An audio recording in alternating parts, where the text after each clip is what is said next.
and use the mathematical method. Are you getting it now? Yes. But for the sake of this class, I'll be laying much emphasis on the mathematical method. Is that got to now? Because mathematical approach happens to be one of the most reliable approach in balancing chemical equation. You can hardly go wrong by using mathematical approach. Deal of what inspection and what mathematical method is all about. If you want to use inspection method for this equation now, everything you need to do is that you write out each of the elements present at the reactant side and the one present at the product side. Is that got to now? You can see at the reactant side we have hydrogen, sulfur, oxygen, and potassium. It is just 4. And we have the same thing at the product side. Hydrogen, sulfur, oxygen, and potassium. In fact, for chemical equation, everything you have at the reactant is what you must have at the product. Is that got to now? So in this regard, let us now count the number of each atom present on each side of the equation. For hydrogen, how many hydrogen atoms do we have? 2 plus 1, making 3, right? We have 3 hydrogen atoms. What about at the product side? Just 2, isn't it? Yes. What about sulfur? How many sulfur do we have at the reactant side here? Just 1. What about the product side? It's also 1. Let us look at oxygen atom. How many do we have at the reactant side? 5. 4 here plus 1 here. Making what? 5. Making 5. What about the product side? 4 here, 1 here, making 5. What about potassium? Potassium here is just 1. Then at the product side, how many do we have? It is just 2. If we look at this equation, number of sulfur at the reactant side is equal to the number of sulfur at the product side. The same thing with oxygen. Oxygen too is equal. But if you look at hydrogen and potassium, the number is not equal, isn't it? So what we need to do is that we look for how we are going to manipulate this number to make sure that everything we have at the reactant side is also equal to everything we have at the product side. Is that got to now? Yes. So can we start with potassium? Let us multiply potassium here by 2. Are you getting it now? Yes. So if we multiply potassium by 2, it means we are going to be adding 2 as the coefficient of potassium here. Yes. Now potassium is balanced, right? We have 2 potassium atoms here, 2 potassium atoms here. But by balancing that potassium atom, we have created a problem. Are you getting it now? Our oxygen was supposed to be 5 initially, but it is now how many? 4 plus 2 times 1. It is now 6. So we change this 5 to 6. Is that clear? Now our sulfur is not affected. What about our hydrogen? Our hydrogen is supposed to be 2 initially, but 2 multiplied by this, by 1, 2. Our hydrogen is now 4. Is that clear now? So what we have at the reactant side, hydrogen is 4, sulfur is 1, oxygen is 6, potassium is 2. Is that got to now? So what do we now need to do to make sure we balance the equation? Let us move to hydrogen now. How many hydrogen do we have at the product side? 4. At the reactant side, 4. What about the product side? 2. Isn't it? Now, let us multiply the hydrogen here by 2. Where do we have hydrogen at the product side? Alright, let us put 2 here. By putting 2 beside hydrogen here, something has happened again. Is that got to now? So, number of oxygen has increased. Something has changed. Oxygen is now 4 plus 2. Oxygen is now 6. What about sulfur? Our sulfur is not affected. Are you getting it now? It seems the equation is balanced now. Hydrogen at the reactant side is 4. Hydrogen at the product side is 4. Sulfur at the reactant side is 1. Sulfur at the product side is 1. Oxygen at the reactant side is 6. 4 plus 2 times 1, 2. Oxygen at the product side is 6. 4 plus 2 times 1, that is 2. Is that good to now? Potassium is 2. Potassium is 2. It means our balanced chemical equation is going to be H2SO4 plus 2KOH to give K2SO4 plus 2H2O. Is that good to now? H2SO4 is an acid, KOH is the base, K2SO4 is salt, then H2O is what? Is water. Is that good to now? This method we just finished is known as the inspection method. Is that? Let us now try mathematical approach for this same equation now. The equation is what? H2SO4 plus KOH to yield what? K2SO4 plus H2O. Want to try mathematical approach for this. Now what do we do? What do we need to do? For mathematical approach, you don't need to list all the elements in both sides. Are you getting it now? But the first thing you need to do when you are trying to solve, to balance a chemical equation using mathematical approach is count the number of compounds you have and ascribe a letter to each of the compounds. That's the first step. Now let us count. How many compounds do we have? H2SO4 is 1, KOH is 2, K2SO4 is 3, H2O is 4. 4 compounds, right? Now let us ascribe letter.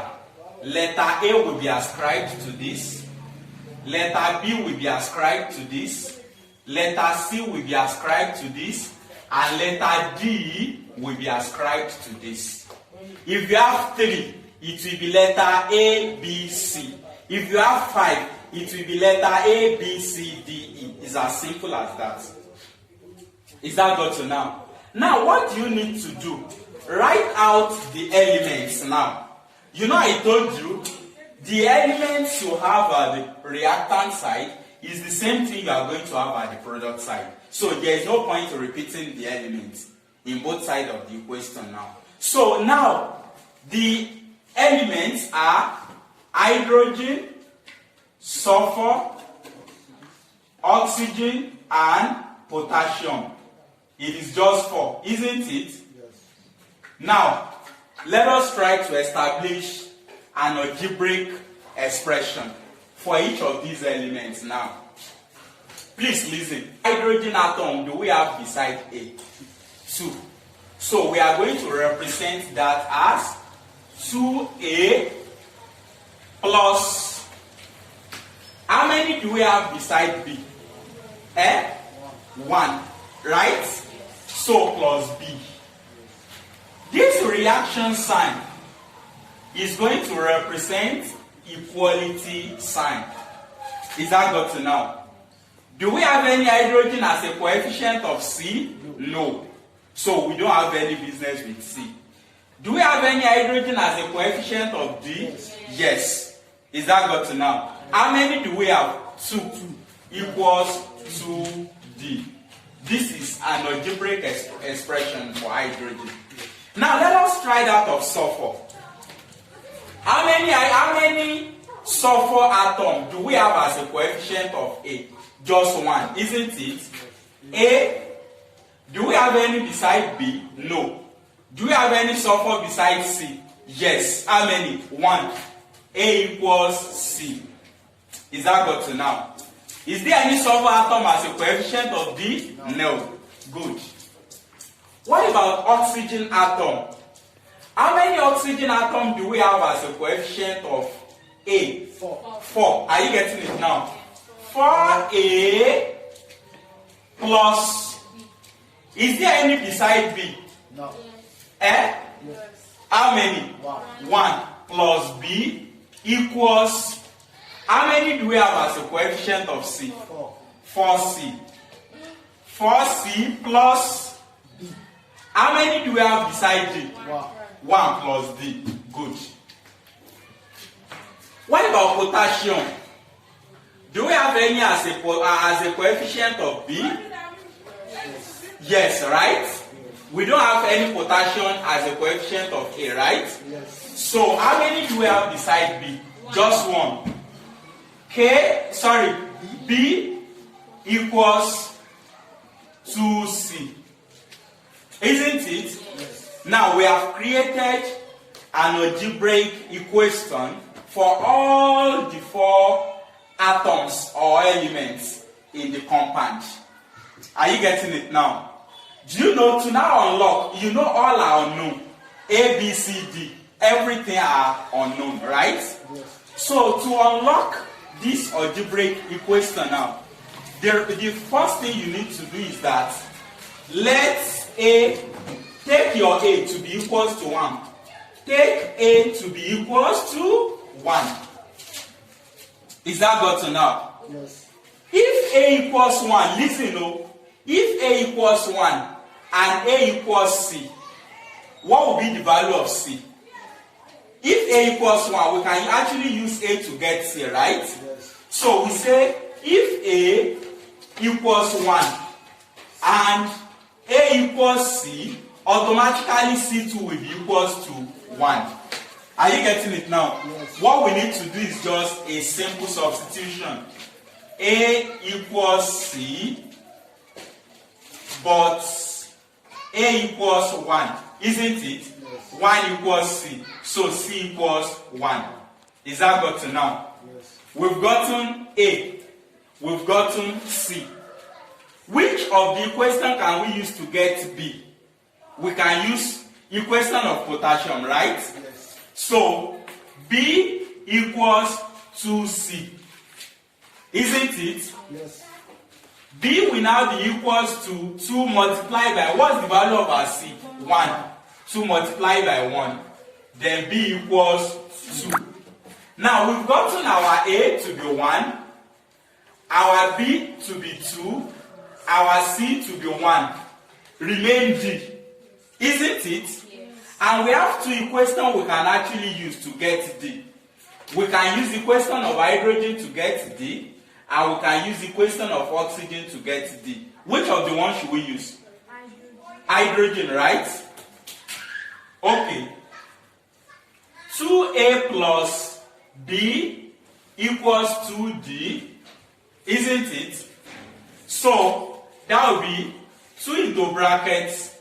What is our A? 1. A is 1, B is 2, isn't it? 2 into bracket 1 plus, what is our B? 2 equals 2D. 2 times 1 is what? 2 plus 2 equals what? 4 equals 2D. 4 equals 2D. Divide both sides by 2.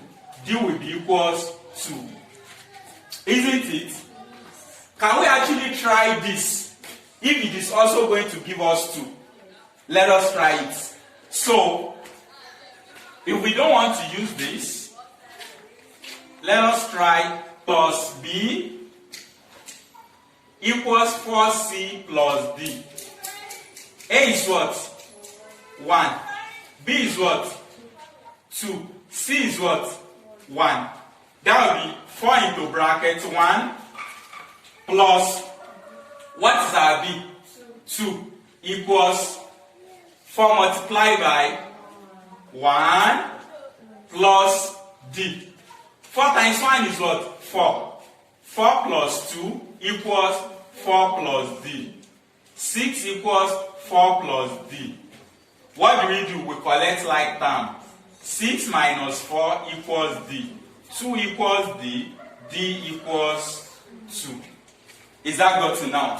So whether you use this equation or this equation, it is going to give you D. Is that gotten now?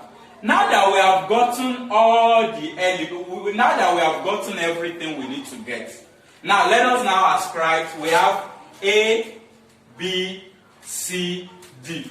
Our A is what? 1. Anywhere you see A in the equation, put 1. We don't normally write 1 if we have 1 as a coefficient, right? Our B is what? Our B is 2. Anywhere you have 2, you have B in the equation, change it to 2. What about our C? 1. We don't need to write anything, right? What about our D? 2. Now let us check whether the equation is balanced now. How many hydrogen do we have at the reactant side? 2 plus 2 times 1, 2, 4 hydrogen, right? What about the product side? 2 multiplied by 2, 4 hydrogen atom. Hydrogen is balanced. Let's check sulfur. Sulfur is 1 here, sulfur is 1 here, sulfur is balanced. Let us check oxygen. 4 plus 2, 6. 4 plus 2, 6. Sulfur is balanced. Let us check potassium.